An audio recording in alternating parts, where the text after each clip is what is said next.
नमस्कार. वरून मस्त पाऊस पडतोय. तर आज आपण करणार आहोत रव्याचा शिरा. तर त्यासाठी मी 1 वाटी तूप घेतलं आहे, 2 वाटी रवा घेतला आहे, त्यानंतर भरपूर काजू बदाम मनुका घेतला आहे.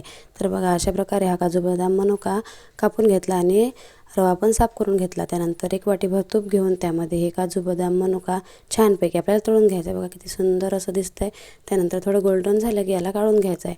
नंतर त्याच तुपावर छानपैकी आपण रवा भाजून घेणार आहोत. ही ट्रॅडिशनल अशी स्वीट डिश आहे जी आपण आज बनवत आहोत. आणि वरून पाऊस पडतोय म्हटल्यावर गरमागरम असा शिरा खाण्याची मजाच काही वेगळी आहे.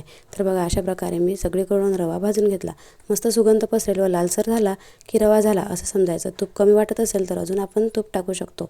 त्यानंतर बघा विलायची काढून घ्यायची आहे आणि मस्तपैकी आपण अजून त्यावर तूप टाकून घेणार आहोत. सगळीकडून रवा भाजून झाला की त्यावर जेवढा रवा घेतला आहे त्याच्या दुप्पट पाणी टाकायचं आहे आणि जेवढा रवा घेतला आहे तेवढीच आपण साखर टाकणार आहोत. म्हणजे एका वाटीला 1 वाटी.